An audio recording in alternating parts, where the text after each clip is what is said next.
So Dr. Barker, during the plenary session, you said that there was no real cure for psoriasis. Can you explain why is it so? Psoriasis is a disease that's sometimes put in the same group as rheumatoid arthritis and other inflammatory diseases, and collectively we call them immune-mediated inflammatory disorders. And these are chronic disorders in which there is activation of the immune system, but currently we have no idea precisely what is activating the immune system, and so directing a cure, while it's definitely a great wish, I don't think it's likely to happen within the next 5 years. Okay. Can you tell us more about the best treatments that you have today?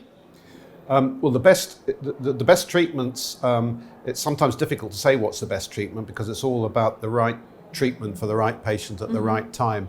As I described in my lecture, there have been some very major scientific advances in our understanding of the genetic and immune pathology that's driving psoriasis, and there are now new drugs that target these precise immunological pathways, and they work incredibly well. But unfortunately, they're not applicable or available to all patients with psoriasis. So when you say the best treatment, to some great extent, it depends where you are in the world.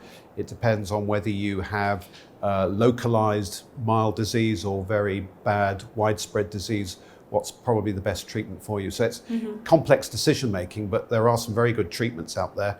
And one of the goals of the international community is to try and improve access to patients.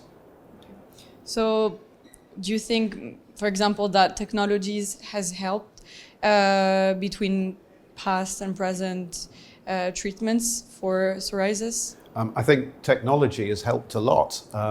If you look back in time, around about the year 2000, we had very, very few treatments available for people with very bad psoriasis. So it's very recent. And so within the last 20 years, there's been an explosion of new treatments. And there's a lot more to come, I'm pleased to say. So the outlook for patients with psoriasis is so much better now than it used to be. I mean, one of the statistics I used in my lecture was that when we started using these medicines in our clinic in London, our need to admit patients into hospital with very severe disease went down by 80%. And within the last year, we have hardly ever admitted a single patient with severe disease. Final question. You also talked about obesity. Yes. Can you explain more why weight gain increases terribly psoriasis causes? Yeah. Well, I mean, we all know that the world, and it's not just the Western world, is in the grip of an obesity epidemic. And it's been known for a while that psoriasis is associated with obesity.